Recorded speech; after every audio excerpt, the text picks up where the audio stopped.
এটা উদাহৰণৰ সহায়ত দেখুওৱা যে পৰিমেয় সংখ্যা হৰণৰ ক্ষেত্ৰত আবদ্ধ নহয়। আমি সহযোগ বিধিতে দেখুৱাই দিলোঁ বাৰু। সহযোগ বিধি, বিতৰণ বিধি, ক্ৰম বিনিময় তিনিটাৰ ভিতৰত যিকোনো এটা দেখুৱালে হয়। মই বাৰু সহযোগ বিধিতে দেখুৱাই দিলোঁ। চোৱা, ধৰা হ'ল পৰিমেয় সংখ্যাকেইটা ক্ৰমে যিকোনো সংখ্যা কেইটামান মনৰ ইচ্ছামতে ধৰি ল'লোঁ। 3/2, 5/1 আৰু 5/-2। এতিয়া আমি এইটো সহযোগ বিধিত বহাই চাম। সহযোগ বিধি চাই দুফালে পাতি ল'লোঁ। ব্ৰেকেটটো প্ৰথমটোত প্ৰথম দুটাত দিছোঁ, পিছৰটোত পিছৰ দুটাত দিছোঁ।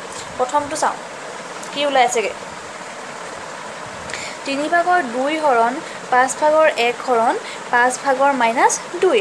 ব্ৰেকেটৰটো আমি আগত কৰি ল'ব লাগিব। 3/2 হৰণৰ ঠাইত আমি পূৰণ লিখিলোঁ, কিন্তু পূৰণ লিখাৰ বিনিময়ত কি কৰিব লাগিব? ভগ্নাংশটো ওলোটাই দিব লাগিব। 5/1 আছিলে, আমি 1/5 লিখিলোঁ। এতিয়া পিছৰটো একেই থ'লোঁ, হৰণ 5/2 -2 থ'লোঁ। তাৰপিছত ভগ্নাংশ পূৰণৰ সদায় ওপৰে ওপৰে পূৰণ আৰু তলে তলে পূৰণ। 2 পূৰণ 5 10, 3 পূৰণ 1 3, হৰণ 5/-2। এবাৰ আকৌ হৰণটো আমি পূৰণ কৰি দিলোঁ। পূৰণ কৰাৰ ফলত পিছৰ ভগ্নাংশটো উল্টা কৰি দিলোঁ। 5/-2 আছিলে, এতিয়া -2/5 কৰি দিলোঁ। তাৰপিছত 3 পূৰণ -2 6 আৰু 10 পূৰণ 5 50।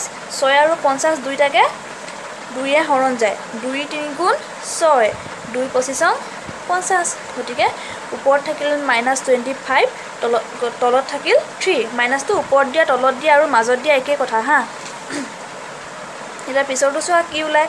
যদি একে ওলায় তেতিয়া গম পাবা আবদ্ধ হয়, কিন্তু আবদ্ধ যে নহয় সেইটো দেখাব লাগে। আৰু এনেও আবদ্ধ নহয়েই হৰণৰ ক্ষেত্ৰত।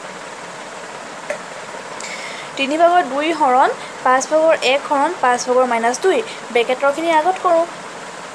5/1 হৰণৰ ঠাইত পূৰণ লিখিলোঁ আৰু ভগ্নাংশটো উল্টা কৰি দিলোঁ। এতিয়া এইটো 5 তলত আছে, এইটো 5 ওপৰত আছে, মাজত আছে পূৰণ চিন, গতিকে আমি কাটিব পাৰিম। 5 কাটি দিলোঁ। 5 কাটি দিয়াত কি থাকিলে?